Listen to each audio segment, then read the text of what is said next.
Não, está morto. Você está vivo.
Então, boa tarde a todos, mais uma vez, sejam bem-vindos neste sábado que está quentinho. E hoje, como tem vindo a ser habitual, este estudo que estamos a realizar da Revista Espírita e do qual agradecemos o facto da disponibilidade do João Gonçalves, porque realmente é um estudo que por vezes fica um pouquinho de lado ou até mesmo esquecido, e é importante que nós consigamos compreender todo este estudo da Revista Espírita, que é tão importante e tão importante para o conhecimento da doutrina espírita. Por isso agradecemos mais uma vez ao João, que está aqui ao nosso lado, e a todos vocês que vieram para este, que nos acompanham neste momento, e também àqueles que estão em casa e que de alguma forma também nos acompanham a cada sábado, do qual estamos muito gratos. E para isso vou fazer uma pequena prece, algo muito singelo, para que todos nos possamos harmonizar e que de alguma forma possamos entrar neste ambiente que é desejado para todos nós e que é uma mais-valia para todos aqueles que aqui estão e que nos veem. Então pedimos à espiritualidade bondosa que nos assiste, que nos acolhe, que nos protege, todo o amparo. Pedimos também que nos seja dada a oportunidade de compreender, aceitar e pôr em prática todos estes ensinamentos, que são para nós uma mais-valia e uma conduta que pela vida fora nos traz o consolo e a serenidade que é tão desejada nestes tempos em que por vezes a desarmonia e a tristeza nos bate à porta. Por isso, amigos, para todos aqueles que estão connosco, dos dois lados da vida, ou dos dois planos, se assim quiserem, o nosso muito obrigado e que todos nós possamos ser abraçados pelo Mestre Jesus. A todos, muito obrigada.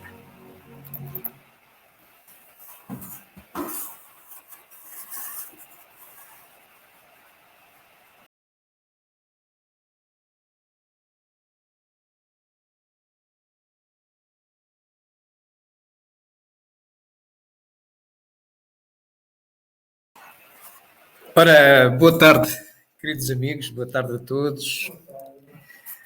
Bom dia, boa tarde ou boa noite aos companheiros que nos acompanham pela internet e nos dão esse privilégio de habitualmente nos seguirem às 4 da tarde em Portugal, mas aos sábados, a esta hora, onde quer que estejamos, para refletirmos sobre mais um tema espírita. E tal como a nossa amiga Ana nos fez notar logo do princípio, esta palestra insere-se num ciclo que já vimos a desenvolver há algum tempo sobre a Revista Espírita, nem mais nem menos esta obra fundamental da codificação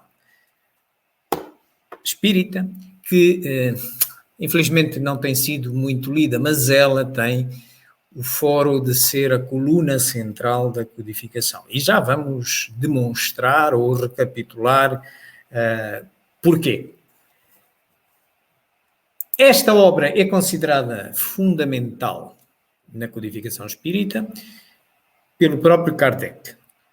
Para esta palestra em particular, para este estudo em particular, nós estamos a seguir uma orientação de irmos escolher um tema de cada ano, de lançamento dos 12 anos em que Kardec se responsabilizou por organizar e publicar a Revista Espírita, e já vamos em 1861, e neste ano, aquilo que nos chamou mais a atenção na Revista Espírita e na construção da codificação espírita, do espiritismo, de uma forma geral, foi exatamente o lançamento de mais uma obra fundamental, de caráter científico, o Livro dos Médiuns, que aparece logo no início do ano. E então escolhemos este tema para refletirmos. Como vos dissemos, Kardec define a codificação fundamental nesta obra, que aqui temos o catálogo racional de obras para se constituir ou se formar uma biblioteca espírita. O que é que isto quer dizer? Quer dizer que é para se estudar espiritismo ou é para se formar alguém nestas áreas. Portanto, ele considera, nesta obra, que tem 3 capítulos. No primeiro capítulo, ele considera que a codificação fundamental são estas obras todas que aqui estão. 11 obras, não propriamente só estas, que às vezes, por desconhecimento, se diz que é codificação, chama-se codificação básica, e depois reduz a isto a fundamental, trocando a parte pelo todo. Kardec não tinha essa ideia, não foi Kardec que disse isto. Kardec disse sim, que são estas todas e mais. Tem aqui umas que são de iniciação, que é por onde se deve começar o estudo. Temos aqui umas de natureza básica, são as mais conhecidas, as tais 5 mais conhecidas, mas também temos aqui umas de natureza especializada, de onde se destaca esta, e que já vamos ver a sua redobrada importância. Esta obra é a segunda cronologicamente. Recordai-vos que em 57 nasce a primeira obra da codificação fundamental, em 18 de abril de 57, que é o Livro dos Espíritos. E logo em 1 de janeiro de 58, Kardec começa a lançar em fascículos mensais a Revista Espírita. Responsabiliza-se por 136, enquanto ele está vivo, e depois, a partir daí, é continuado pelos seus seguidores. Portanto, esta obra é uma menina que, neste momento... Well, happy birthday to you. Happy birthday, there you go, to you. Tem esta bonita idade, 163 anos. É mesmo a segunda mais velha. É a irmã mais velha das 11. A primeira é o Livro dos Espíritos, que em abril deste ano... Não é? Em abril deste ano já fez 164, ok? Esta é 163. Portanto, esta é a segunda mais velha. E com a característica de também ser a mais volumosa, é a mais ampla. Ela pode ser encontrada, em termos de volumes, pode ser encontrada em 12 volumes anuais ou 144 fascículos mensais, em que no último volume do ano de 69, que é o ano do desencarne de Kardec, só os primeiros 4 são da responsabilidade dele. Os 8 seguintes já são dos seguidores.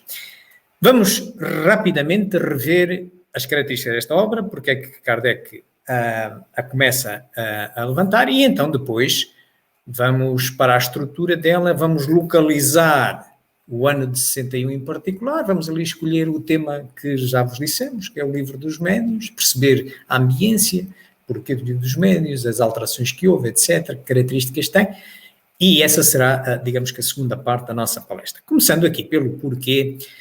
Como vos dissemos, esta obra tem uma característica distinta de um Livro dos Médiuns, ou de um Céu e Inferno, ou de um Livro dos Espíritos, porque tem uma característica muito particular. Encontramos lá, analisado em detalhe, assuntos que podiam nos escapar.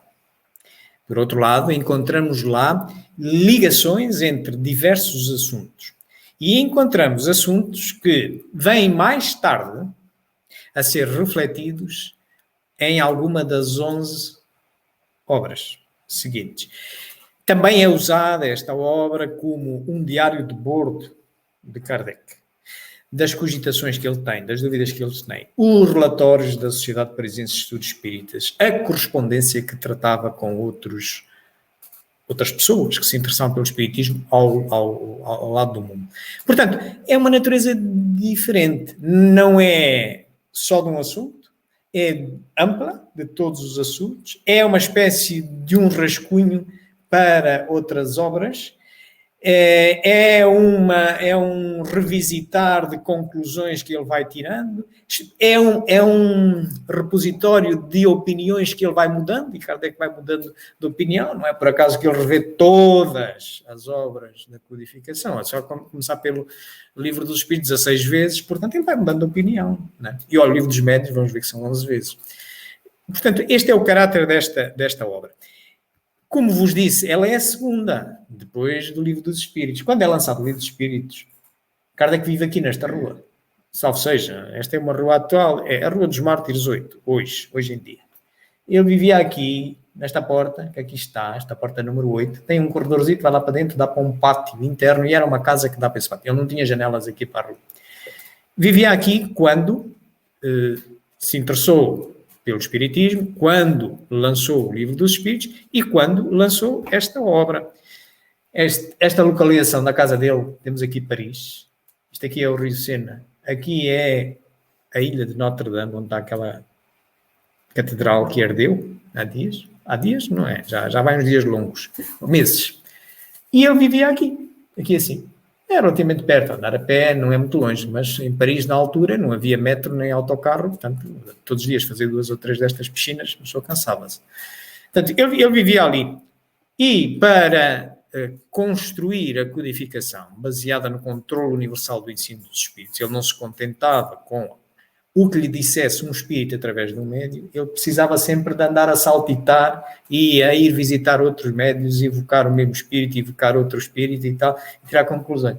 Então o homem fartava-se de calcorrinhar Paris, aqui à volta. Nestes locais a azul eram as residências dos médiuns que ele consultou e o ajudaram, em particular no Livro dos Espíritos, que ele vem a lançar aqui no Palais Royal, ou Palácio Royal, é um complexo monumental que já está perto do Rio, ao pé do Museu do Louvre, numa galeria que é esta aqui, que é a Galeria de Orleans, que no tempo de Kardec não era assim. No tempo de Kardec aqui por cima havia um telhado de vidro, estas colunas que agora estão vazias estavam com casas comerciais, aqui, mais ou menos atrás destes senhores, estava situada a livraria Dantu, esta livraria aqui, que se responsabiliza por lançar a primeira edição do Livro dos Espíritos, que é muito diferente daquela que vocês podem consultar e devem consultar. A primeira edição só tinha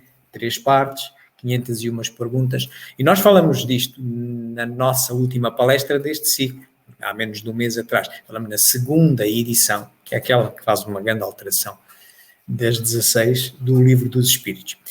Isto estamos em 57, portanto, e esta é uma capa da 16ª, mas editada pela Federação Espírita Portuguesa, e logo, passados uns meses, logo no início de 58, ele começa por lançar a segunda obra da codificação fundamental, a Revista Espírita, em forma de jornal mensal, periódico mensal, que ele vai publicando todos os meses até morrer.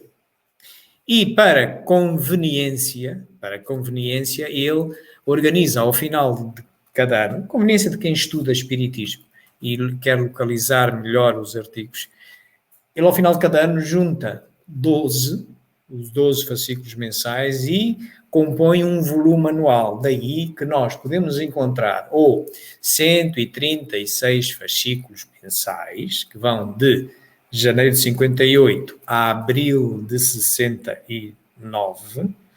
E porquê abril, tendo ele morrido em março? Porque ele deixou preparado o de abril, antes de falecer.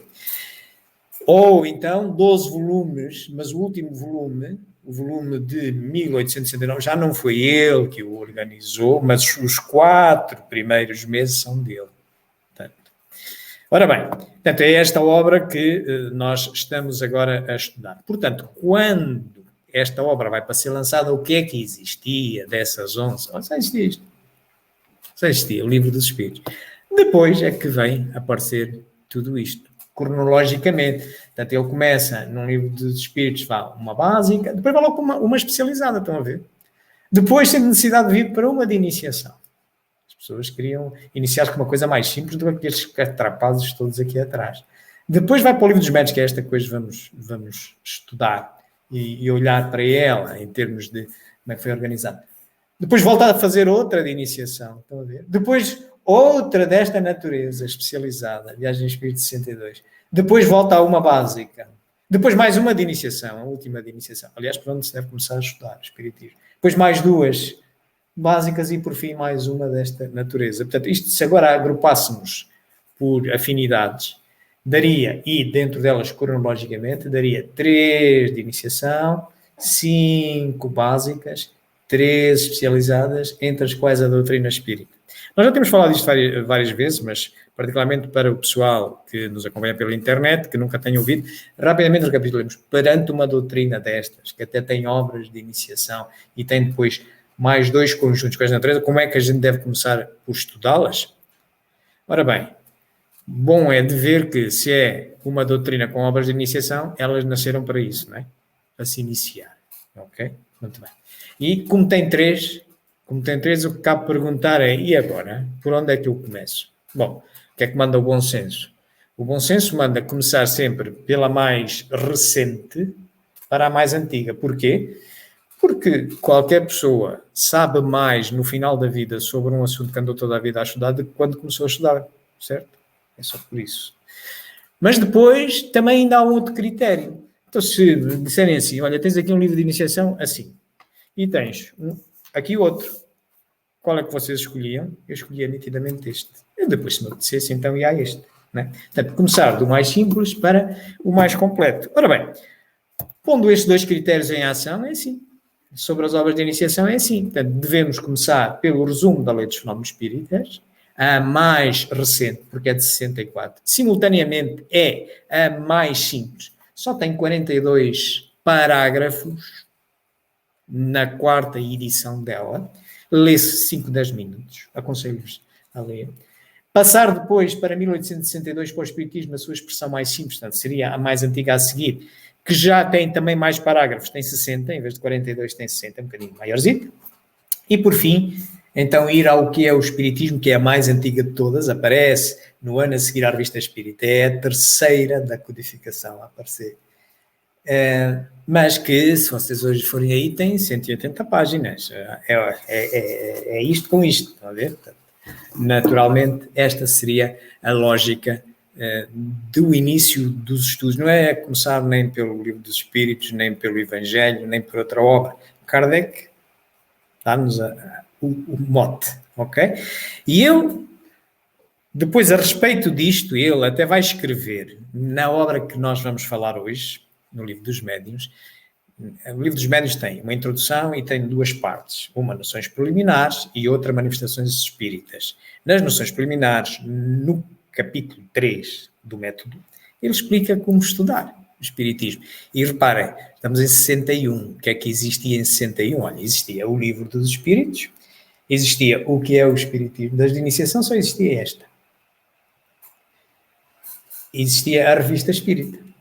E o que é que ele diz lá nessa obra? Ele diz assim, bem, amigos, comecei pelo que é o Espiritismo. O que é que ele quis dizer? Comecei por uma obra de iniciação. Então, onde aqui é mais pestanas? Arranjados uma obra de iniciação e vocês não ligam nenhuma? Ok? Muito bem. Depois disso, então, ide ao Livro dos Espíritos. Ok? E, depois do Livro dos Espíritos, então, peguei na Revista Espírita e, tematicamente, estudei o resto que vier a aparecer. Só existia até aqui. Portanto, em 61, quando ele diz isto, só existia isto e aquilo. Portanto, aqui está como é que Kardec, que era um pedagogo excepcional, nos aconselha a estudar. É por essa razão que também estas palestras estamos a fazer. Estamos a escolher um tema em cada ano para nós debatermos e fazermos uma ligação mais abrangente. Visto de outra maneira, é como se isto aqui fosse o abecedário deste idioma. Isto aqui, o Livro dos Espíritos, é o primeiro livro de prosa, texto corrido, ok? E isto, digamos, já é literatura, tem poemas, tem prosa especializada, etc. Mas quem é que se aventura a meter-se aqui sem saber o ABC? Faria pouco sentido. Visto de uma outra forma ainda, para percebermos a relação entre elas, é compará-la com uma casa. Se nós compararmos a codificação fundamental com uma casa, quem vai construir uma casa começa por onde? Começa pelos alicerces. O que é que está nos alicerces? As 3 obras de iniciação. Depois, o que é que põe em cima? Põe-lhe o chão da casa. Qual é o chão da casa? O Livro dos Espíritos. Depois, começa a construir as colunas. Normalmente começa pela coluna mestra, aquela que vai suportar maior peso. Olha, é exatamente esta. Porquê? Porque Kardec disse no Livro dos Médiuns, disse que depois de lerem o Livro dos Espíritos, pegai na Revista Espírita e tematicamente ir estudando as outras, que na altura só ainda havia o dos Médiuns, mas depois foi afiando mais para diante. Portanto, e então depois fazer as outras colunas, não é, da casa, que até guardam uma relação estreita com cada uma das sapatas, digamos, do Livro dos Espíritos, a Gênese com a primeira parte, as causas primeiras. O Livro dos Médiuns, este também hoje vamos falar sobre a segunda parte, Mundo Espírita, Evangelho sobre as leis morais e o Céu e o Inferno sobre esperanças e consolações. E claro, como qualquer casa, depois um telhado. O que é que temos no telhado? As 2 obras que faltam, que são 2 sótãos, digamos, que é a Viagem Espírita de 1862. É a única destas 11 que nunca é revista. Fácil é de entender, porque é o relato de uma viagem espírita. Ou aconteceu ou não aconteceu. Todas as outras têm ideias filosóficas e científicas, portanto, vão mudando. E temos também os caracteres da Revelação Espírita, que é uma obra que depois integra aqui a Gênese. Entrega o primeiro capítulo da primeira parte da Gênese. Portanto, isto para nós percebermos o porquê da codificação com estas obras todas, as afinidades entre elas, a que é que se destinam cada uma delas e termos um caminho para estudo. Bom, isto era o que se nos aprovia dizer sobre o porquê. Agora então vamos mergulhar na estrutura. E vamos, na estrutura, escolher aqui o nosso ano de... Oi, que temos aqui, que se passou... Dai-me aqui um segundinho. Passou-se aqui. Ora, vamos aqui então. Vamos aqui diretos a este ano. Portanto, e vamos entrar aqui em 61. Já tínhamos visto os outros. Aconselho a quem não tenha tido a oportunidade de ver que vá revisitar as outras. Muito bem. Chegamos ao ano de 61 e cá está, pela lógica temática, nós viemos selecionar isto. Logo em janeiro, quando nós vamos aqui ao número de janeiro da Revista Espírita, logo o segundo artigo vem a falar do Livro dos Médiuns, ok? Vamos perceber o antes do Livro dos Médiuns, como é que ele surge, porque é que ele surge, se tem antecessores, porque é que eles têm. Depois vamos olhar para a maneira como ele nasce, a primeira edição. E iremos terminar olhando para a estrutura atual, baseada na 11ª edição. O que é que nos está lá dito neste artigo? Está isto. E eu daqui salientava estes pontos que estão sublinhados. Isto é, ele considerava, e considera, que o livro dos Médiuns é um complemento do Livro dos Espíritos. E encerra a parte experimental do Espiritismo. É esta a natureza deste livro. É um livro de natureza científica. Enquanto o Livro dos Espíritos é fundamentalmente filosófico. Depois, ele diz mais adiante que, de acordo com os Espíritos, contém a explicação teórica dos diversos fenómenos, bem como das condições em que os mesmos se podem reproduzir. É por isso que ele tem aquela segunda parte, manifestações espíritas. E aí vêm as condições todas em que aquilo se organiza. Portanto, é com esta ideia que ele monta o Livro dos Espíritos. Vamos aqui a ver num vídeo que nos vai contar a história até chegarmos ao Livro dos Médiuns. Vamos aqui ver isto.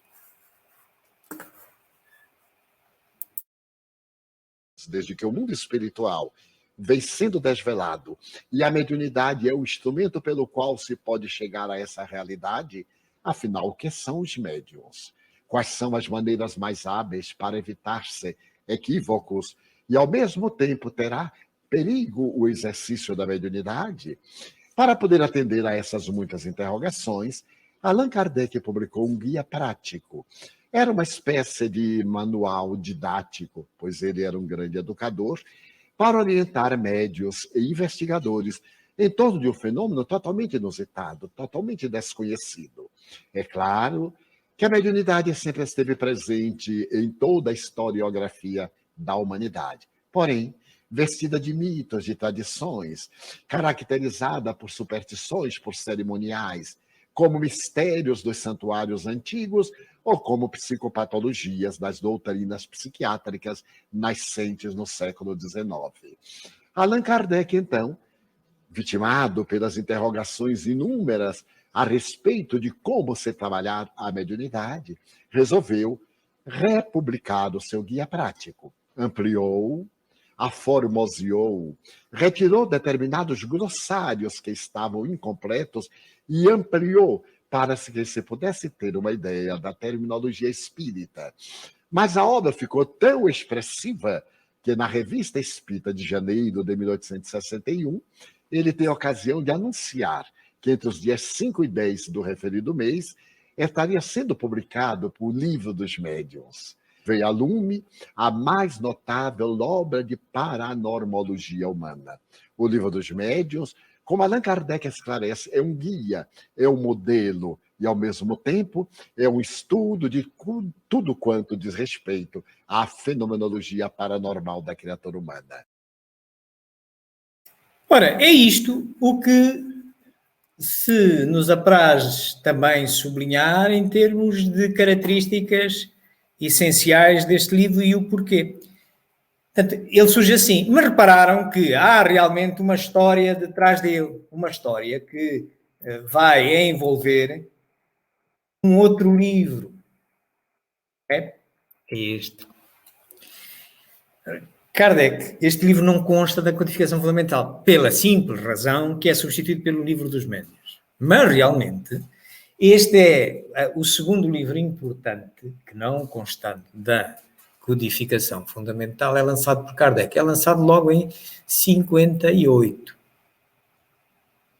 O segundo não, o terceiro, perdão. Temos a Revista Espírita, eu falo o terceiro. Só que não conta. Nós contamos depois o terceiro, que é o que fica na codificação, o Espiritismo na sua mais simples expressão. O que é que se estava a passar?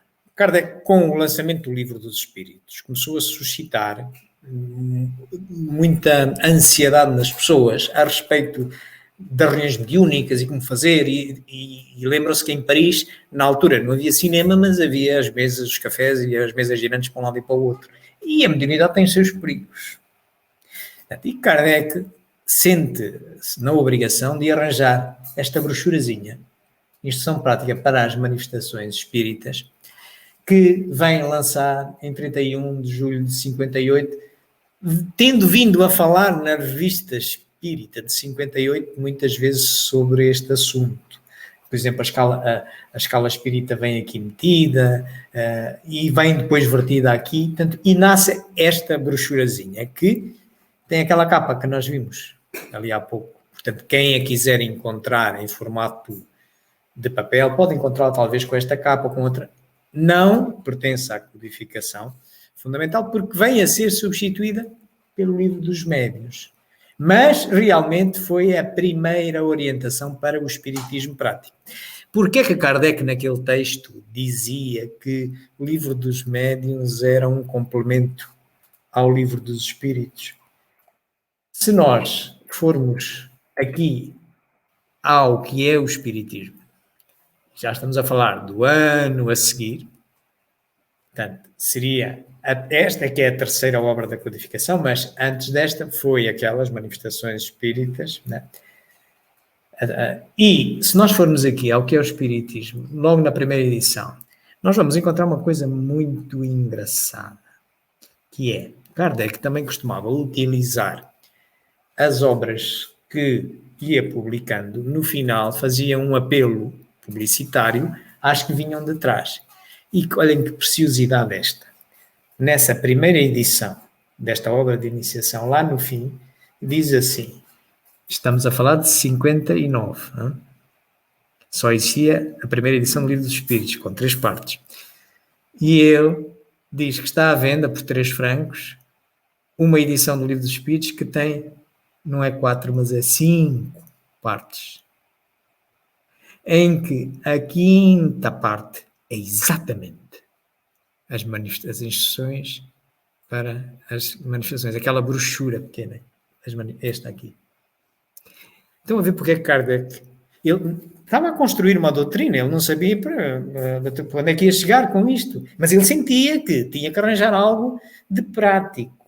E ele estava a hesitar neste período até se decidir em 61 a vir com o Livro dos Médiuns, ele andava hesitante se ou mantinha esta brochura, ou esta brochura integrava parte do Livro dos Espíritos. E há aqui uma evidência, nunca foi encontrado até hoje nenhum exemplar com 5 partes do Livro dos Espíritos. Não, mas que esteve à venda, teve, está ali, 3 francos, 5 partes. Teve.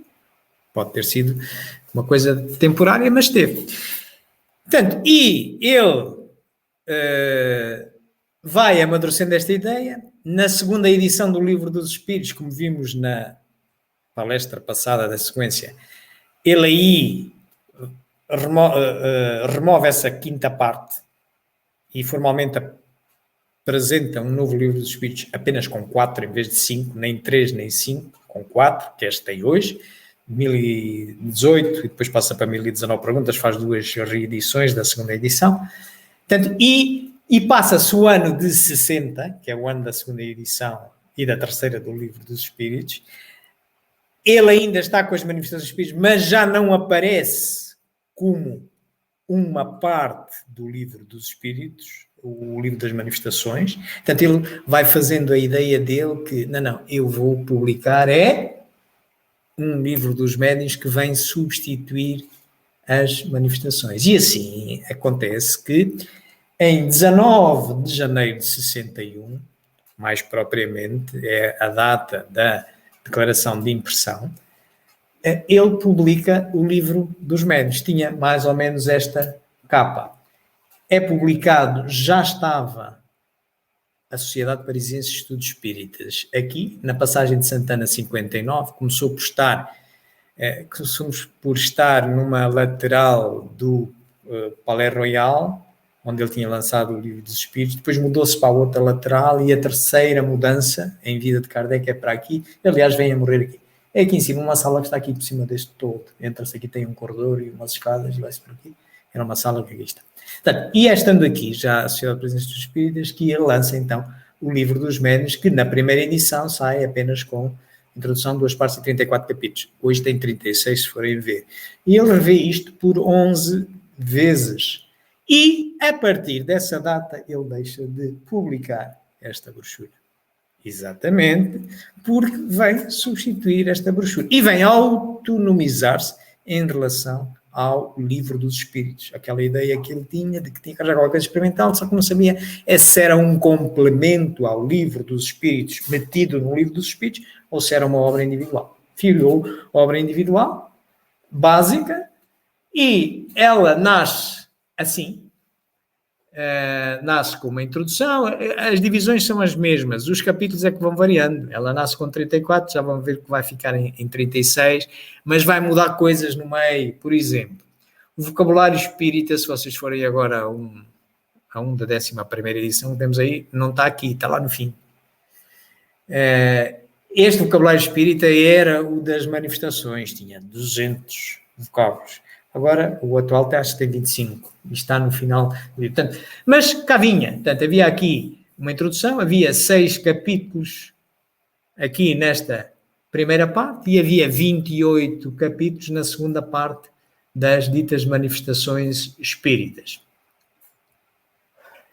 Neste mesmo ano, lá mais para o final, e de novo publicando na Revista Espírita, como habitualmente, sai a segunda edição, que é, se fizermos um paralelo com o Livro dos Espíritos, é também na segunda edição que encontramos as maiores alterações. Por exemplo, uma grande alteração é o vocabulário, que estava no princípio, passa para o fim, passa para o último capítulo, e passa só a ter 25 definições, tinha 200. Ok? Tanto, e ele diz, isto é extraído da Revista Espírita, esta nova edição do Livro dos Espíritos foi revista e corrigida com o concurso de Espíritos e aumentada com um grande número de instruções novas, conforme registra o próprio mestre de Lyon na introdução da segunda edição. Esta segunda edição vai ocorrer por volta de novembro de 61. Estão a ver a primeira edição logo no início do ano, a segunda edição 61. Cá está, e depois começa a ser publicada, cá está uma segunda edição que tem a data de 62, porque ele vai reproduzindo até chegar a 100. Portanto, e vai andando, e ele vai revendo isto várias vezes, ok? Tantas quanto 11. E se calhar não reveu tudo o que queria, porque inclusivamente encontramos uma contradição entre esta obra e a Gênese, a respeito da possessão. Não teve tempo, então são coisas... Muito bem. A 11ª edição, que já passa a ter 36 capítulos, 510 páginas, já Kardec não a conhece em forma de livro à venda.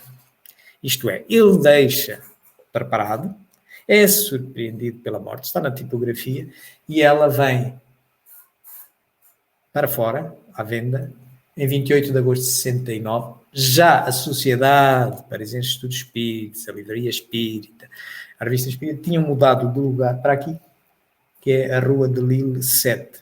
Ainda hoje me parece que é uma livraria, mas tanto é aqui esta porta. A Rua de Lille 7. E é aqui que é publicada a 11ª e última, que é a mais amadurecida, pelo que é esta que nós devemos procurar para estudar, é esta que deve ser a base das que as editoras imprimem para consumo geral. Tem esta capa, numa capa aqui em Portugal, e está dividida nestas partes que aqui estão. Lá está, as tais. Tem uma introduçãozita, e depois tem as noções preliminares. Vocês repararam que de início tinha 6 capítulos, não? Olha aqui 4, e depois aqui vão os outros. Portanto, cá está o método, olha, método para estudar o tal capítulo que nos ensina a estudar o Espiritismo, aqui está. É aqui que ele diz, em 61, como estudar o Espiritismo. E pronto, e depois temos aqui este vasto conjunto das manifestações que, de alguma maneira, nós ainda podemos subdividir para estudar esta segunda parte, aqui em 3 subpartes. Tem uma primeira parte em que ele caracteriza os fenómenos mediúnicos que ele se ia apercebendo da sematologia, da pneumatografia, as manifestações visuais, as físicas, enfim. Depois tem uma segunda parte em que ele fala das características dos médiuns, o que é que são os médiuns. E tem depois uma última parte em que ele fala das questões do meio. Como é que o meio influencia não só a atividade mediúnica, como a percepção dela. Fala aqui, por exemplo, do charlatanismo e do embuste, das contradições e mistificações, e digamos que, em boa verdade, nós poderíamos ainda pôr aqui mais uma divisão. Porque daqui do 29º ao 32º, repara, das reuniões das sociedades espíritas, o regulamento da Sociedade Parisiense de Estudos Espíritas, dissertações espíritas e vocabulário espírita, tal que, no princípio, na primeira edição estava lá em cima, com 200 definições, que a partir da segunda edição passa para aqui, com 25 apenas, e anula-se a publicação das instruções práticas para administrações espíritas. Portanto, isto aqui são, digamos que, recomendações para as pessoas que queriam constituir associações, centros espíritas, com base na Sociedade Parisiense de Estudos Espíritas. Estas dissertações espíritas são algo de muito interessante. algo que para um estudante de espiritismo não pode falhar este capítulo, porque nos mostra como é que nós podemos ser mistificados se não tivermos cuidado. Tem publicações apócrifas, tem publicações muito bem revestidinhas, mensagens muito bem revestidinhas de grandes espíritos que dizem ser os maiores, e depois Kardec, com o seu estilo racional, mostra-nos ali como é que não pode ser aquilo que ali está. Portanto, vale a pena irem a esta parte. Bom, e claro que, olhando então para a estrutura da 11ª edição, cá está ela. Portanto, além da introdução, as ditas noções preliminares e estas 3 partes, a segunda parte dividida em 3 subpartes, portanto, que é esta aqui, os médiuns, os fenómenos, os médiuns e o meio. Portanto, é isto que nós podemos encontrar nas edições de hoje. Queridos amigos, era isto o que nós tínhamos para vocês sobre este ano, digamos, do livro da revista Espírita, e o tema que nos interessava aqui consultar, e nós estaríamos agora à vossa disposição para alguma pergunta que queiram fazer, algum comentário. Força, Ana. Não queres vir aqui mais para o pé para... Eu tenho um que nunca devia ainda mencionar, que é o Principiante Espírita. É um livro pequenino que eu tenho, também tenho. E nunca destas últimas das palestras em que falas dos livros, da teologia de Kardec, nunca ouvi falar desse livro. Será que esse livro foi lançado por todos claro? O Principiante Espírita? Ou tem agora um outro nome? Realmente, esse livro, eu confesso que deve estar junto das outras publicações que não têm a importância da codificação fundamental. Há outros livros assim. Vimos aqui Instruções para as Manifestações Espíritas. Temos o da Prece, que é um extrato deste livro. Temos esse. Mas temos outros. Consta que Kardec, entre brochuras e obras da codificação fundamental, feitas por ele, são 32. Contudo, para estudar, para fundar uma biblioteca espírita, ele só considera aquelas 11. Esse livro, em boa verdade, o que ele tem é um apanhado, digamos, daqueles livros de iniciação. É um resumo dos livros de iniciação. E é relativamente fácil de leitura, porque é muito pequeno, é muito acessível. É muito bom para o principiante. Exatamente.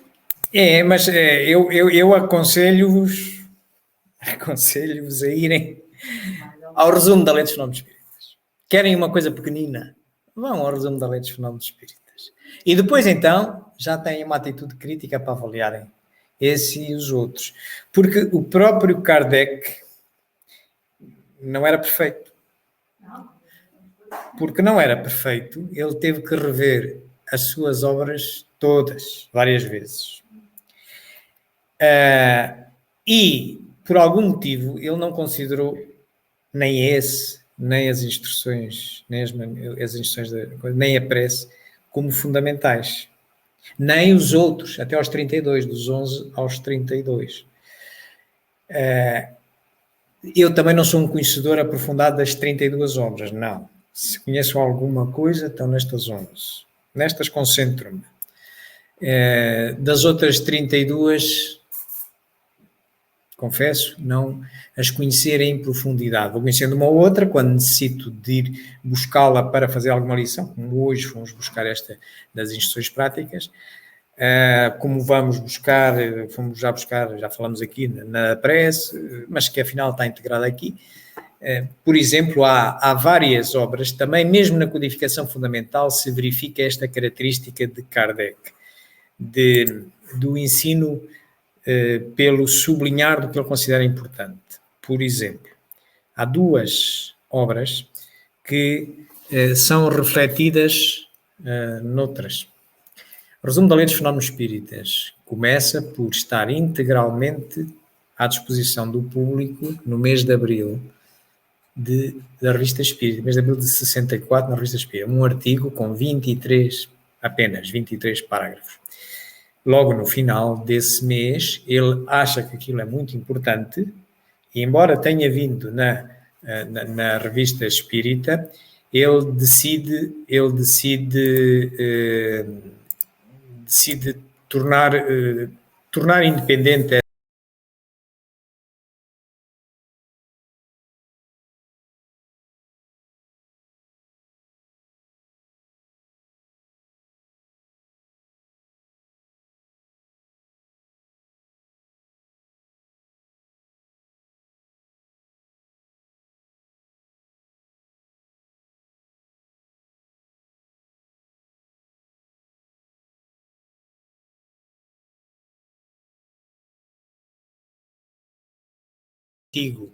um artigo da revista Espírita e que vem integrar depois a Gênese na primeira edição, e é a primeira edição dos caracteres que vem a ter uma segunda edição que vem integrar a quinta edição da Gênese. Portanto, ele tem várias obras assim. Aliás, também vemos que aquela parte, por exemplo, a escala espírita, que foi alvo aqui de uma palestra logo no início, em 58, que aparece em vários sítios. Aparece no livro dos médiuns, aparece no livro dos espíritos. Mas pronto, assim, realmente há várias obras que valerá a pena nós pesquisarmos, não é? Portanto, e vermos, mas ligando-a às obras fundamentais. Eu tenho para aqui um problema no meu microfone, mas vamos continuar a falar. Eu vou sair, ninguém se assuste. Vai continuar aí a...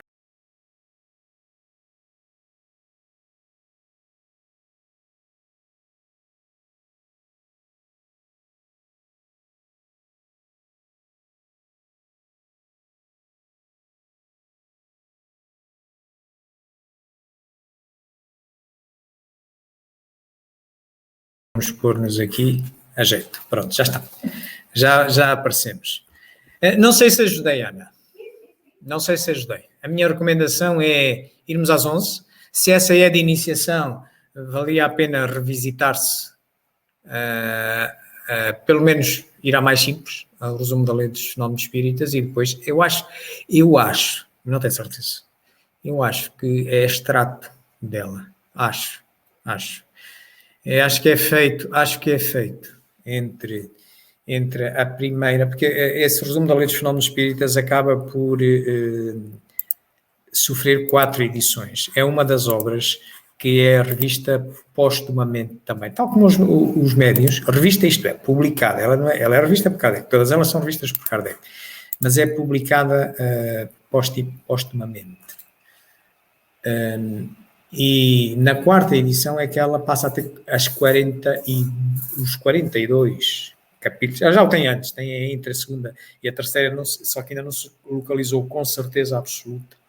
E por isso se diz que, bom, na 4ª é garantido. Na 4ª estão lá 42, quando ela tinha começado com 23. E eu julgo que é entre 64 e 69 que ele vem com essa brochurazinha de que tu referiste. Tá bom, ok. Quer dizer, mais alguma pergunta? Não, estou aqui a ver online, parece-me que também não temos aqui pergunta nenhuma. Eu se calhar só me atrevia de novo, e para que isto fique relativamente bem solidificado, enquanto eventualmente não há aqui mais nenhuma pergunta, nós revisitarmos. Oi.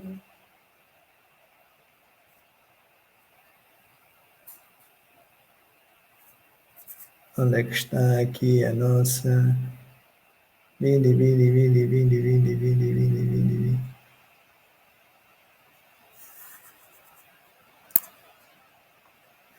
Nós tínhamos aqui falado aqui adiante. Ora, está ela. Vamos ir por aqui. Pronto.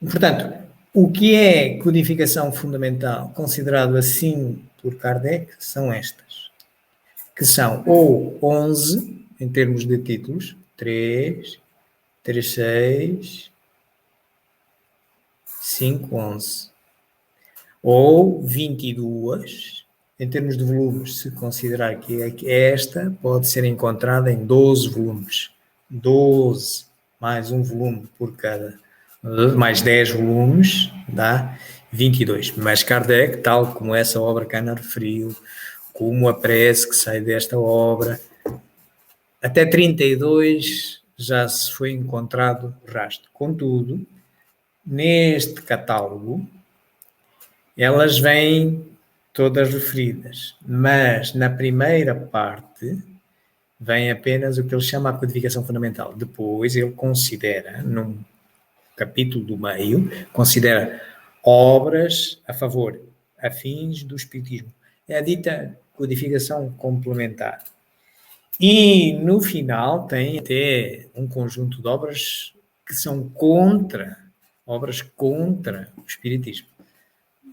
Exatamente para que nós também possamos elaborar melhor os nossos conceitos, racionalizar melhor a nossa fé. Portanto, a gente, para conhecer com profundidade uma doutrina, é bom que nós tentemos também conhecer o que se diz contra ela, porque o que seja contra uma doutrina numa determinada época não quer dizer que seja errado.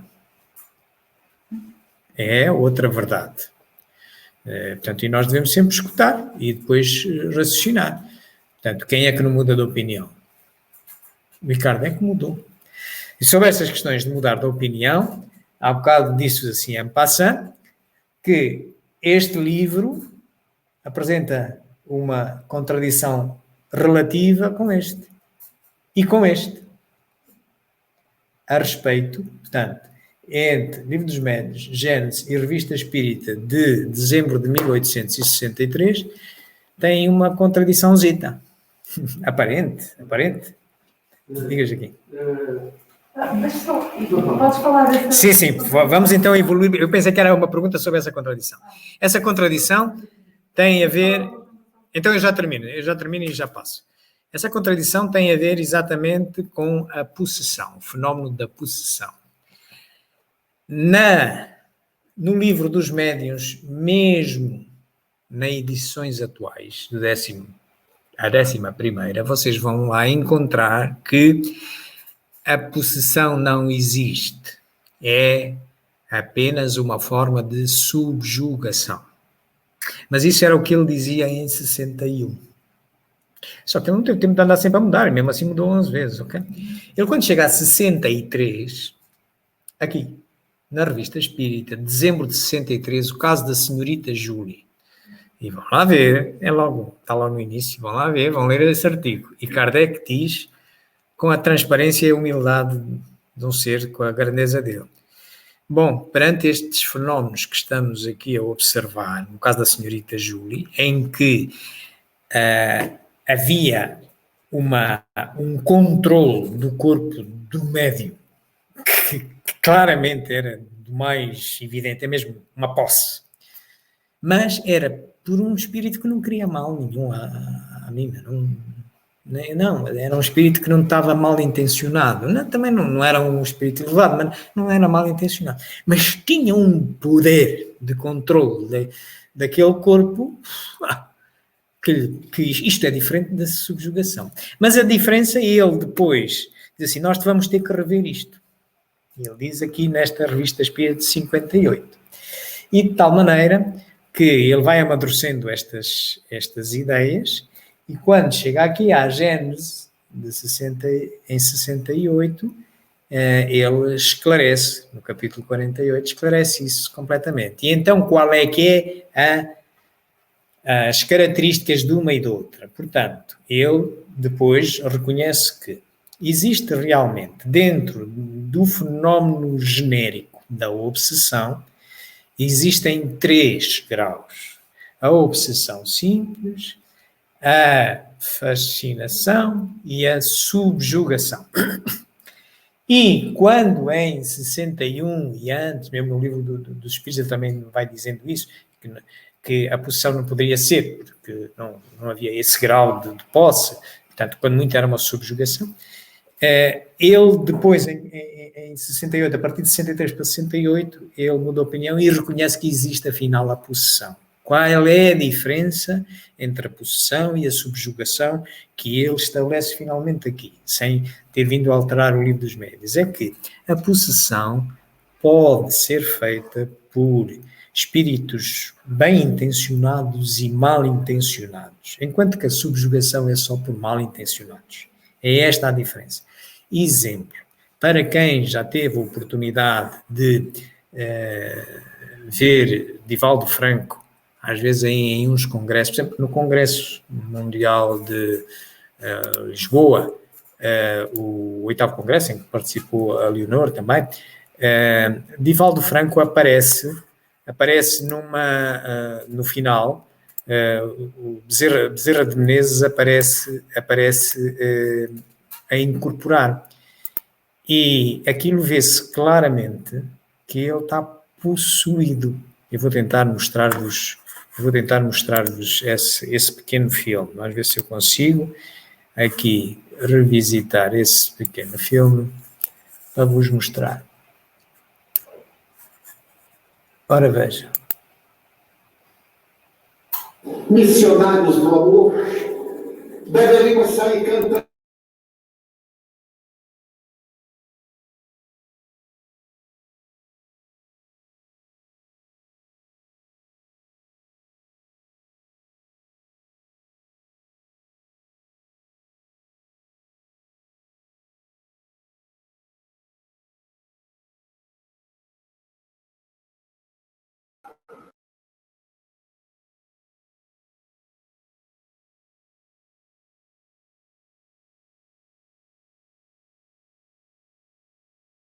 Missionários do amor, deveríamos sair cantando hino de alegria à vida em si mesmo. Deveremos converter-nos em chamas vivas para que nunca mais haja escuridão na terra.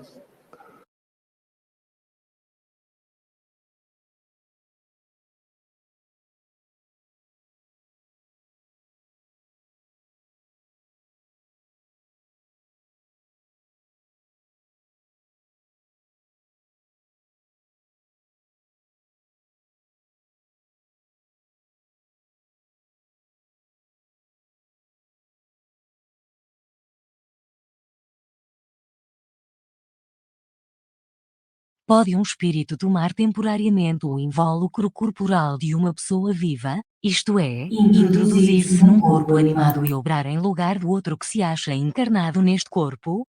O espírito não entra em um corpo como entras numa casa.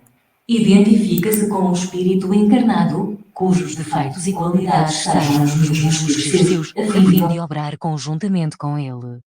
O espírito não pode substituir-se ao que está encarnado.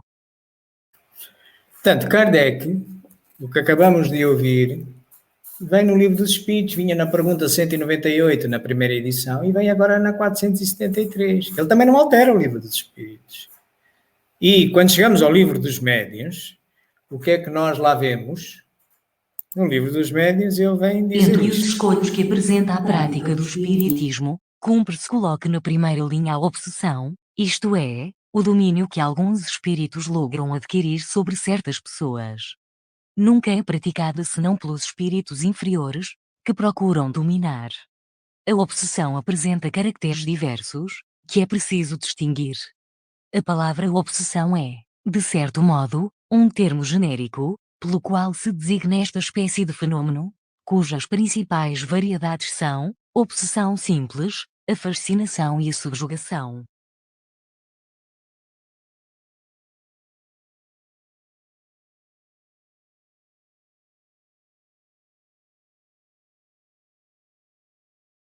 A possessão seria, para nós, sinônimo da subjugação. Por 2 motivos deixamos de adotar esse termo. Primeiro, porque implica a crença de seres criados para o mal e perpetuamente votados ao mal, enquanto que não há senão seres mais ou menos imperfeitos, os quais todos podem melhorar-se. Segundo, porque implica igualmente a ideia do apoderamento de um corpo por um espírito estranho, de uma espécie de coabitação, ao passo que o que há é apenas constrangimento. A palavra subjugação exprime perfeitamente a ideia. Assim, para nós, não há possessos, no sentido vulgar do termo, há somente obsidiados, subjugados e fascinados. Isto era o que ele dizia e continua a dizer. Agora, vamos andar com o tempo para a frente.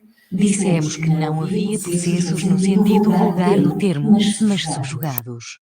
Queremos reconsiderar esta asserção, posta de maneira um tanto absoluta, já que agora nos é demonstrado que pode haver verdadeira possessão, isto é, substituição, embora parcial, de um espírito encarnado por um espírito errante.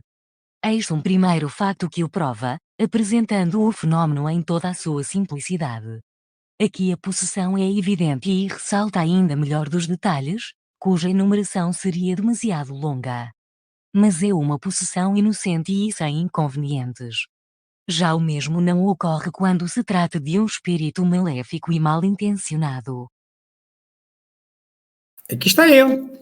Em Revista Espírita, dezembro de 63, um caso de possessão de senhorita Júlia. E ele disse ali, são palavras dele, temos que rever isto. Há aqui uma coisa que não está bem. E ele vem, finalmente, a consolidar esse conhecimento na Gênesis, em 68. Na obsessão há sempre um espírito malfeitor. Na possessão pode tratar-se de um espírito bom que queira falar e que, para causar maior impressão nos ouvidos, toma o corpo de um encarnado, que voluntariamente lhe empresta, como emprestaria seu fato a outro encarnado.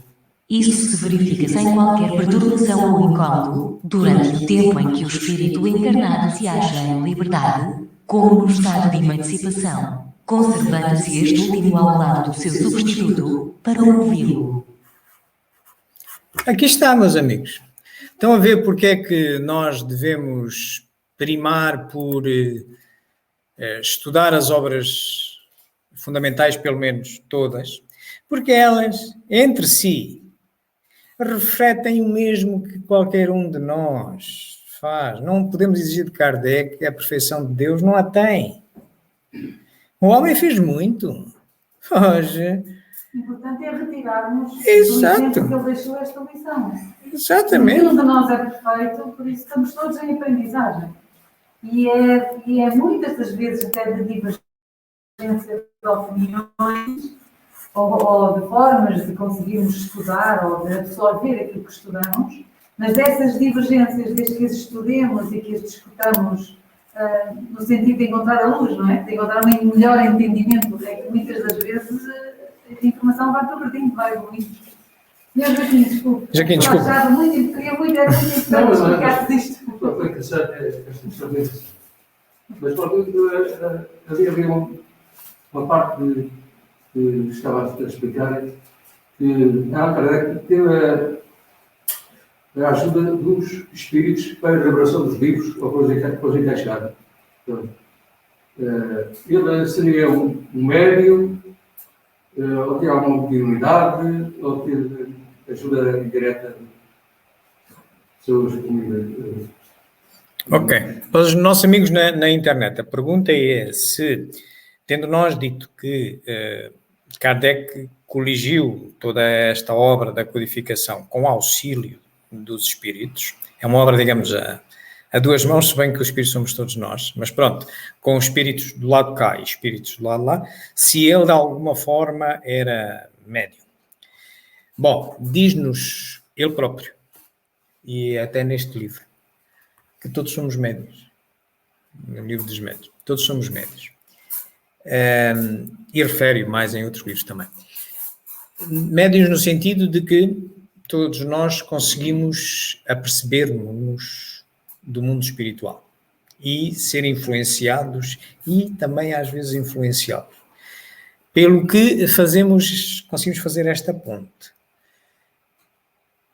No caso que se conhece da história de Kardec, não se lhe conhece, até hoje, pelo menos o que a história revelou, a história conhecida, não se lhe conhece nenhuma característica ostensiva de mediunidade. Não se lhe conhece. Que ele tinha as suas intuições, como todos nós. Isso aí, sim, ele vai confessando até no livro, na revista Espírita, ele às vezes conta sonhos que teve, intuições que teve, etc. Mas ele realmente não se lhe reconhece, até hoje não apareceu nenhum historiador de Kardec a dizer isso, antes pelo contrário, diz que ele era muito racional, que ele é muito, mesmo no confronto com os outros médiuns, não era ser agressivo, mas era contrapunha, porque ele sabia bem o que era a mediunidade, sabia bem que os espíritos só exprimem o que sabem, não há cá espíritos perfeitos, portanto ele contrapunha. E eu estou mesmo em crer, que sem ser nenhuma verdade absoluta, porque essas não as há, também em crer que deverá ter sido assim e nunca se provará o contrário. E porquê que eu também digo isto? Pensando sistemicamente,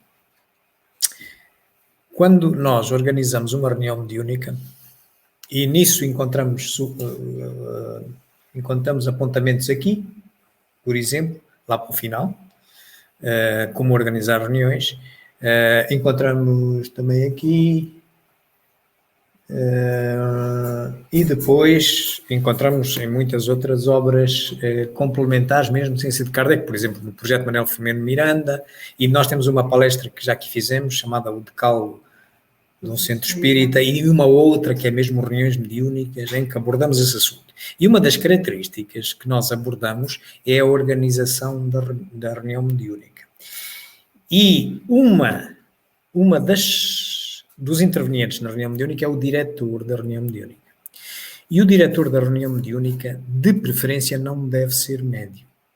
Se o for, tem que ter a sua mediunidade tão bem educada que não possa dar passividade, porque senão acaba-se a reunião mediúnica, se ele entra para ali um espírito nele, portanto, acaba-se a reunião mediúnica. Ora bem, isto deve ser providencial. Também a espiritualidade superior ter escolhido Kardec sem capacidades mediúnicas ostensivas, porque já tinha dado uma tarefa enorme. Se ele agora ainda por cima tinha que lidar com alguma faculdade mediúnica, como é que ele conseguia fazer isto? Confundia-se entre diretor da reunião mediúnica e médium ao mesmo tempo, da confusão que ia dar. Ao exemplo também, para quem está, desde que quando o Evangelho, em que eu estava em 5 e começou a ouvir pancadas, que era o próprio dia, que não fosse por ali que tinha que alterar. E eu, se fosse médico, nesse sentido extensivo da mediunidade, o espírito não precisava de estar ali a insistir, para que ele depois tivesse que ser pedido ao orador, já não me recordo da história, para interpretar o que é que podiam dizer aquelas pancadas, porque ele estava muito indeciso do tipo que é o Evangelho segundo o Espiritismo, e ele estava ali insistente, o Espírito aqui para que ele não continuasse. Se ele fosse realmente médico com mediunidade extensiva, que faz a diferença, porque, como disseste, médicos somos todos, de alguma forma, ele não necessitava dessa manifestação física. O Espírito dizia quase diretamente: olha lá, que não é bem isso que estás a pensar, que é que pode ser diferente. Isso faz toda a diferença. E até mesmo como tu falaste, na verdade, se Kardec fosse um médico ostensivo, a credibilidade depois das obras também ficaria um bocadinho a deixar, porque é meu, não é meu, é do Espírito, é do Espírito. Também passa um pouco por aí. Para os amigos da internet, portanto, a Ana traz-nos um apontamento muito interessante, um apontamento histórico. É conhecido as biografias de Kardec, que ele mesmo, em casa dele, ainda nos Mártires 8, mesmo até quando ainda estava a coligir o livro dos Espíritos, ele, uma ou outra vez, ouviu umas pancadas. E só que ele não... portanto, as pancadas em si não lhe diziam nada, chamavam a atenção, mas não lhe diziam nada. E ele, então, no dia seguinte, consultava a médium, o Espírito da Verdade, se o que é que se tinha passado, aquelas pancadas, ouvi, se era alguém, se não era e tal. Ora, o que é que isto quer dizer? Vamos admitir que ele estava em casa com a sua esposa. Um dos dois produziu aquele fenómeno.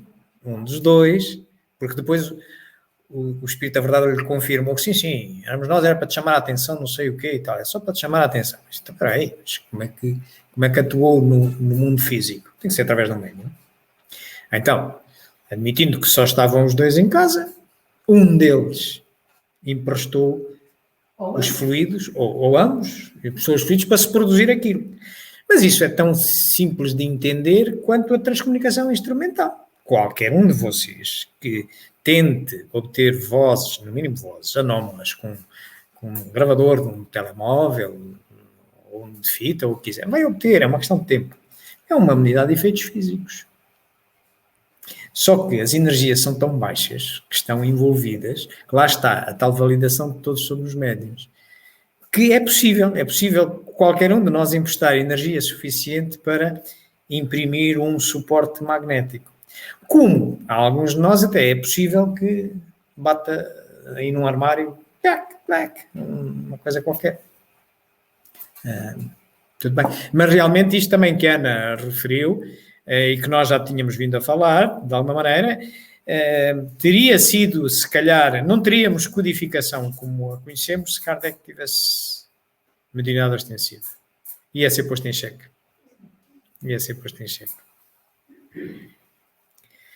Muito bem. Mais alguma pergunta? Aqui. Diz. Qualquer um de nós poder ouvir. É mesmo isso, julgo eu, é a mediunidade que nós temos, até pode ser o conjunto de várias pessoas que estão, neste caso o Allan Kardec e a mulher, não é? Poder ser possível aos espíritos usar esse pouco que se tem para produzir eu já passei por essa situação, e agora em casa fora estou a pensar, o meu filho, eu, a Manela e um cão, porque o cão também deu por isso, se bem, já sabemos que os cães não têm habilidade. Não, mas isso não prova que há mudando no cão. Esse é algo que ele tem ouvido e ouviu. Tem dois cães, um viu, o outro não. O outro estava a agir por causa do outro agir. Viu?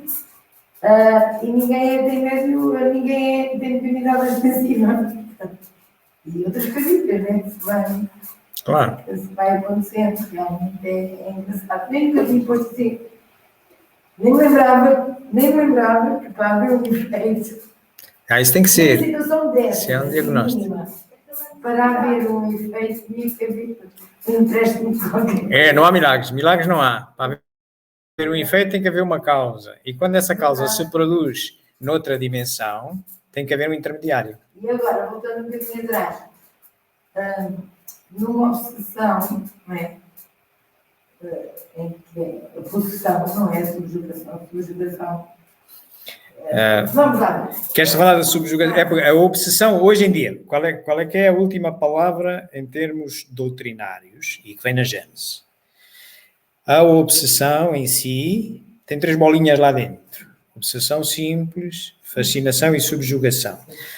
Esta bola grande, com estas 3 pequeninas, é sempre exercida por espíritos que querem mal inclinados. A possessão é uma bola ao lado que é como se tivesse 2 cores. Pode ser por espíritos mal intencionados ou bem intencionados e tem um grau de controle do corpo do médium superior ou comparável, quando muito, à subjugação. Baralhei-te. Eu percebi, mas não era isso que eu ia perguntar. Começaste a falar numa obsessão e tu começaste A com... possessão pode ser benigna ou maligna, vai sempre, ou seja, se for benigna, o espírito daquele corpo empresta por momentos o corpo àquela outra entidade que o faz. Se for maligna, inconscientemente ou conscientemente, ninguém quer. Como é que a gente empresta a esse maligno? Acaba-se uma subjugação. Porque realmente Allan Kardec explica muito bem quando diz, que também nota disso, sim, voluntariamente. Pois, voluntariamente, Mas não sendo, e salvo a minha opinião, não é? Mas não sendo, a minha opinião, fundamentada, não sendo voluntariamente, não sendo no bem, isso acontece por uma questão vibratória, por uma questão de afinidade mental, vibracional. Quase sempre. Mas da mesma forma que acontece a subjugação, a obsessão e a fascinação. Tem sempre a ver, por isso é que é tão importante o orai e vigiai, a forma como nós nos posicionamos mental e vibracionalmente. E muitas das vezes, por não nos vigiarmos suficientemente, deixamos que atinja esses pontos, porque todos nós, de alguma forma, sofremos influências melhores e piores. É preciso estarmos atentos e percebermos, epá, calma, eu já descarrilei, não é o espírito A, B ou C, D que é mau. Eu abri caminho através da minha postura, dos meus pensamentos, das minhas condutas, da minha vibração, eu abri caminho para ver esta afinidade. Então, cabe-me a mim, daí a grande importância da transformação moral, e daí se dizer que o conhecimento que a doutrina espírita nos traz é o maior impulsionador para nós nos melhorarmos. Porque quando tomamos consciência da dimensão que traz à nossa existência, à nossa e àqueles que nos rodeiam, digamos as leis da vida, impele-nos garantidamente a essa transformação. Porque nos auxilia a nós a não sofrermos estas consequências e auxilia esses espíritos que, equivocados, muitas das vezes vêm, e se a nossa vibração for outra, o encaminhamento é para o bem. Em vez de prevalecermos ou perseverarmos numa situação que é penosa para ambas as partes. João, não, está excelente. Eu, quando muito, só para os amigos da internet, a questão que está a ser colocada é a voluntariedade entre os graus de obsessão, os 3 graus de obsessão e também a possessão, se pode fazer diferença pela voluntariedade do médium. De facto, foi-nos dito que, no caso da senhorita Julie, havia uma voluntariedade e na Gênese Kardec fala nessa questão. Se nós meditarmos com mais cuidado, provavelmente o critério da voluntariedade pode não ser o mais importante. E porquê é que não? Porque nós vemos às vezes em mediunidades descontroladas, a pessoa não tem vontade que aquilo esteja a acontecer. Ok? Portanto, então, espera aí. Mas também temos, dentro do grande conjunto, da grande bola da obsessão, a simples, a fascinação e a subjugação, também temos as pessoas que voluntariamente se prestam à obsessão. Que eles estão sempre a pensar na mesma coisa, que não sei o que, não sei o que. Portanto, este critério não serve, no mínimo, para destrinçar entre possessão e obsessão, não serve. Porque, no mínimo, na obsessão, há das duas maneiras. Há os que não querem e há os que querem. Pronto. Na possessão de um espírito bom, normalmente os espíritos bons não forçam ninguém. Não forçam ninguém. O espírito bom será, acho que logicamente se deve aceitar, será sempre voluntário. Mas, um espírito mau, por que não? Portanto, o critério do voluntarismo, aquilo que o Leonor disse está bem, eu só o restringia um bocadinho e dizia assim, voluntarismo se for espírito bom, na possessão. Nas outras soluções, pode ser voluntarismo ou não. Na possessão por um espírito bom é que não estou a acreditar numa obrigação. De qualquer maneira, tem que estar afim, tem que ter de alguma forma afinidade com esse menos bom para o menos bom conseguir fazer um trabalho desses. Obrigar o dito. Muitas das vezes é falta de vontade para o próprio espírito. Tem que haver ali tem que haver sempre uma afinidade. Neste caso. Não é? Por pensamento. Já agora, a fascinação. Por pensamento. E a fascinação? Qual é a fascinação? É o médium que quer mostrar. Não, deve estar fascinado. Ou é o médium que está tão fascinado, tão orgulhoso de ser. O livro dos médiuns tem lá numa parte das manifestações resolvida é isso, mas grosso modo, a diferenciação vai por teimosia, fuga à crítica. Portanto, na obsessão às vezes, simples, o médium ou outra pessoa, quando estamos a dizer médium, ela é tratada como médium porque o livro dos médiuns se dedica a isso, mas é qualquer um de nós. É uma presença ligeira e nós podemos sempre, com alguma facilidade, desde que vigiemos, podemos sempre excluir. Na fascinação, as coisas começam a ficar complicadas. Por exemplo, no médium, é característica de fascinação ele fugir à crítica. Um médium ligeiramente obsidiado ainda vai aceitando a crítica e dizer assim, olha, esta mensagem que recebeste, isto não parece estar bem, está aqui um texto que isto não está condizente com a assinatura que está aqui no final da mensagem. Se foste tu, percebeste mesmo assim, ou como é que é? E ligeiramente obsidiado é capaz de... Não, mas é... Mas pronto. Um fascinado. Não, estás a ouvir de mim? Não, senhora, é mesmo. Isto mostra-me lá quem é que faz diferente e tal. Isto já é outro grau.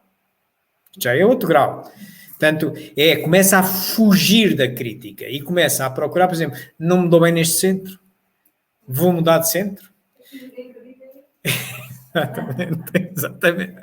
Portanto, e vai-lhe acontecendo isso. Portanto, fica mesmo fascinado. A resistência, na resistência à crítica é um indicador que o diretor da reunião mediúnica pode começar a entender, porque mediunidade perfeita não há. Pode final, não há mesmo. Há aqueles que se enganam menos, se deixam enganar menos, não é? Portanto, e todos, de alguma maneira, podem sempre ter experimentado, nem que seja ligeiramente. O fascinado está sempre a ser a mesma influência. Sim. Está, mas porque ele também deixa. Ele gosta. Exatamente. Ele gosta, ele deixa. Deixa-se iludir, essencialmente, porque eu acho que ele não gosta. Mas não gosta no sentido de se achar o melhor. Pois, mas não gosta das coisas sequelas. Está a falar nos exíguos, não é? Podemos falar em qualquer um deles. O espírito sofre as mesmas consequências de uma maneira ou de outra. É assim, a gente no dia a dia vive com pessoas. Terceira ordem. Desculpa, vai lá.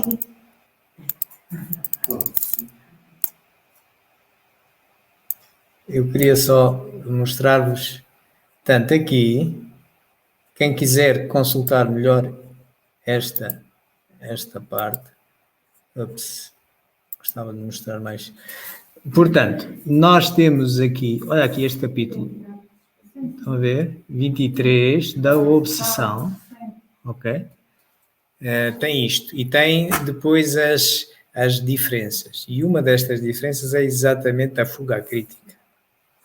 A fuga à crítica estabelece a diferença da obsessão simples. Joaquim, desculpe, estava... Não, assim, a gente fala muito dos espíritos, pronto, é uma coisa que não se vê, mas eu no dia a dia, no meu trabalho, eu digo com pessoas com faculdade, ou uma faculdade de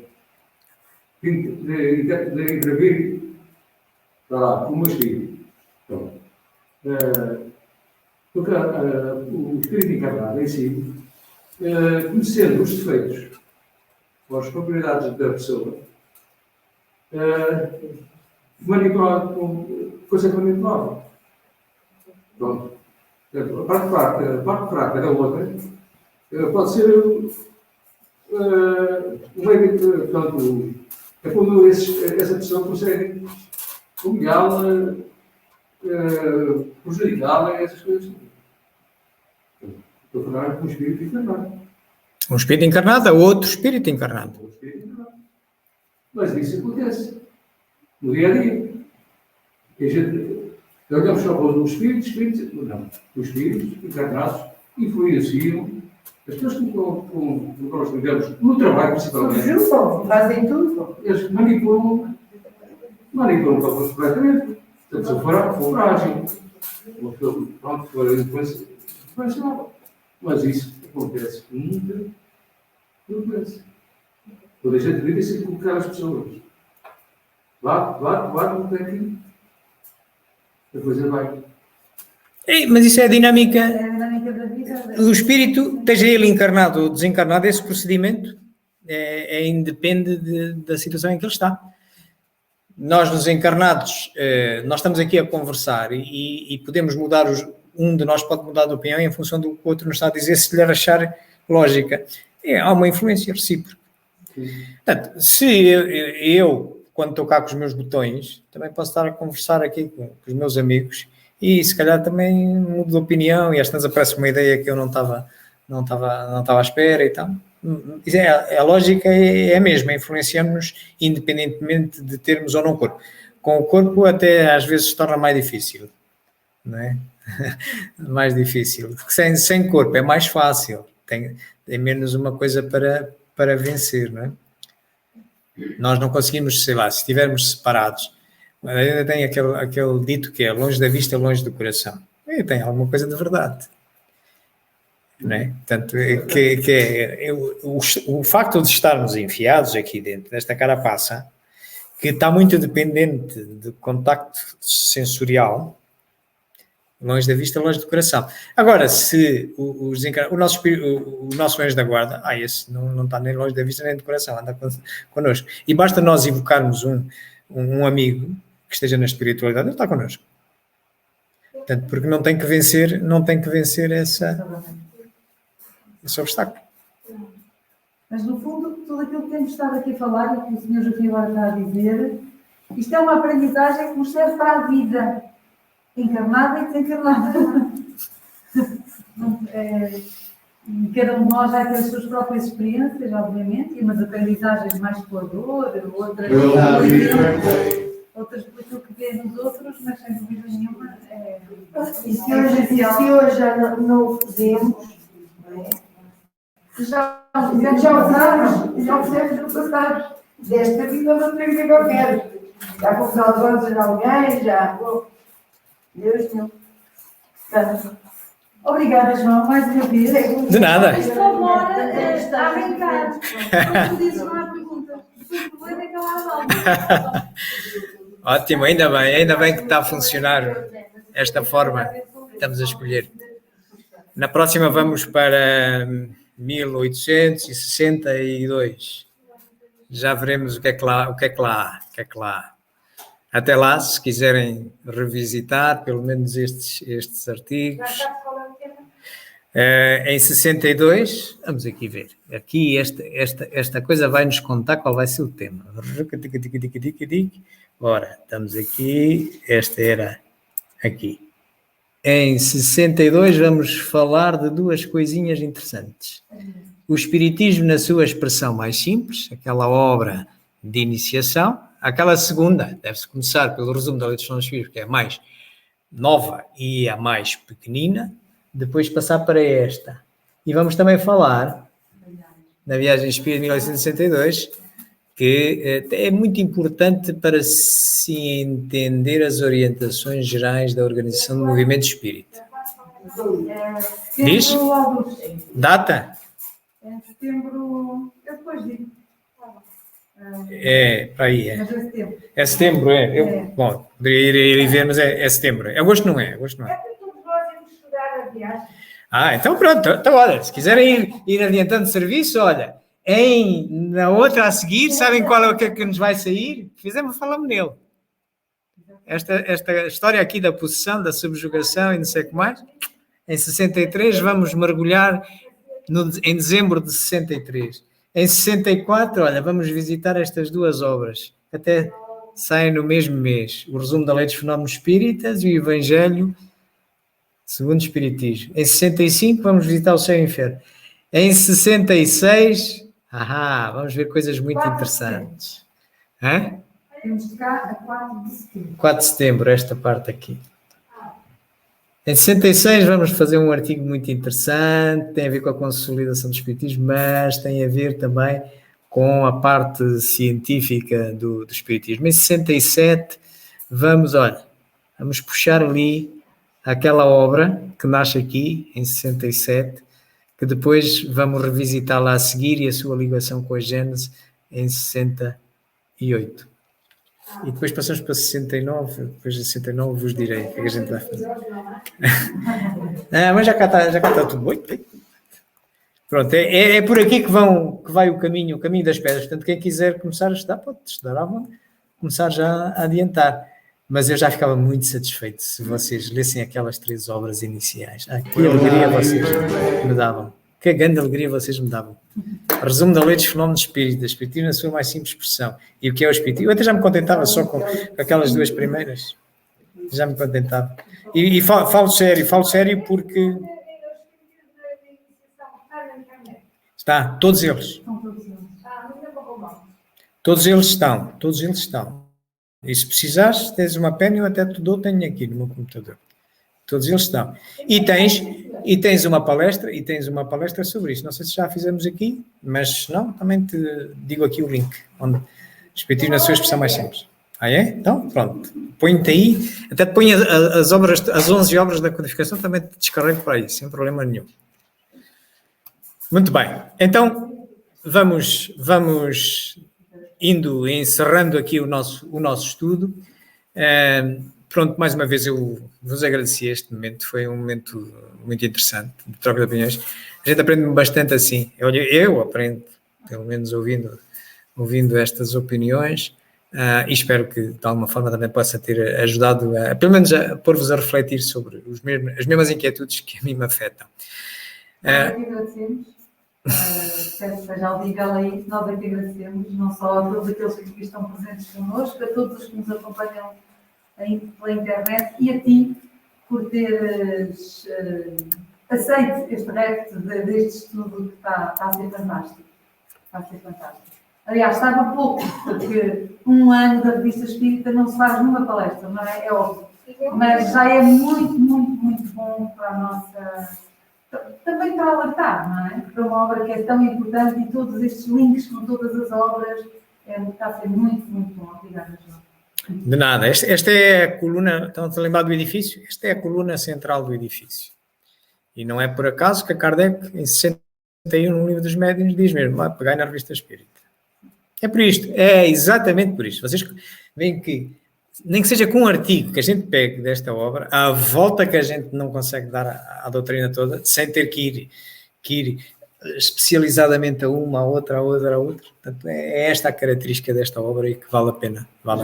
Isto é em livro completo. Tá. Cada ano tem um livro.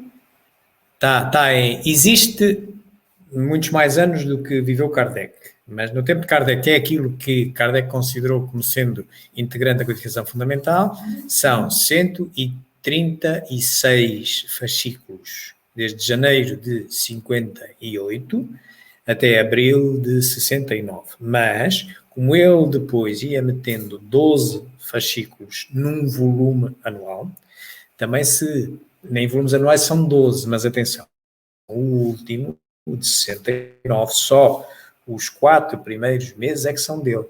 Os seguintes já são preparados por Amélie Boudet e as pessoas que seguiram com os... E a Revista Espírito depois continuou muitos mais anos. Mas a parte que ele considera fundamental, não é? Depois ele morreu, portanto, só poderia ter considerado até ali. Bom, queridos amigos, então ia desafiar-vos para terminarmos isto da melhor maneira e sem ter nada de ritos, apenas porque a ciência espírita nos demonstra uma e outra vez que orar, fazer uma prece, é uma forma extraordinária de nós termos acesso não só às outras dimensões onde temos a maioria dos nossos amigos, mas também de entre nós, pelo padrão vibratório que emitimos, beneficiarmos uns dos outros da harmonia que nos traz uma conversa com Deus. Assim, queridos amigos, vos pedia que se unissem a mim, começando por louvar o Criador. Louvar esta causa primeira, a que nós chamamos Deus, mas podemos chamar o que nós quisermos, desde que entendamos que é o único responsável por esta obra que todos os dias nós vamos descobrindo e vamos fazendo explicações dela, sejam filosóficas, sejam científicas, como o Espiritismo as faz, como qualquer outra ciência, mesmo as físicas também o faz, estão sempre a descobrir a obra de Deus. Tudo é divino, tudo é criado por Ele.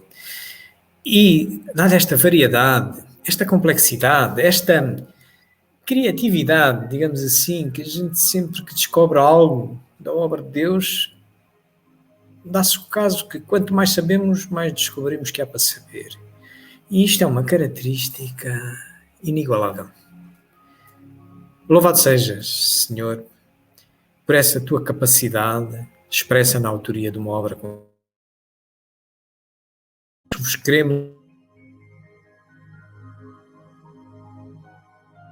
de podermos desfrutar dessa obra através da inteligência, dessa ferramenta que nos deste a todos de forma simples e igual e que nos deixaste o mérito de a desenvolver, tal qual fosse, seja uma ferramenta para trabalhar, uma enxada, uma caneta, o que seja, dependendo do trabalho de cada um.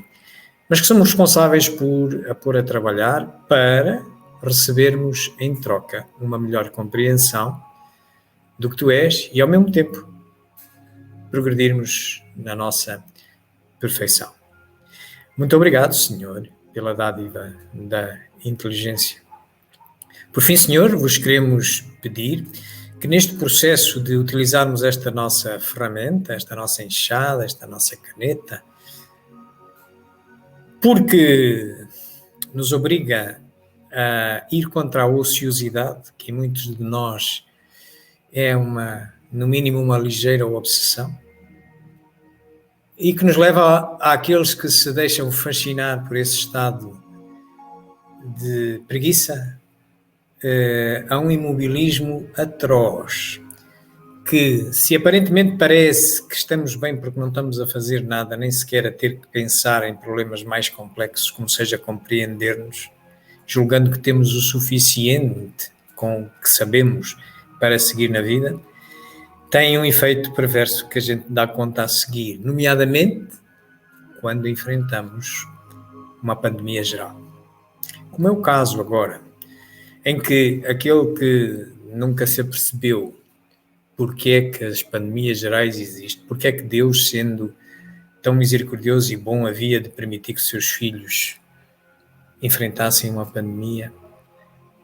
Aqueles que se deixarem mobilizar têm os horizontes mais curtos, julgam que se joga toda a vida ali e até querem abreviar a vida pensando que vão terminar com alguma coisa. Cometem um grave crime por ignorância, por não terem exercido os dotes que Deus nos deu. Então, nesse momento, Senhor, enviai-nos os nossos anjos da guarda e a espiritualidade benigna, superior desta casa, para nos chamar a atenção e fazer-nos recordar o que somos, de onde vimos e para onde vamos. Bem-aja, queridos amigos, um bom fim de semana a todos e até ao próximo sábado, se Deus quiser, por esta hora, uma nova reflexão sobre um tema espírita. Obrigado, amigos.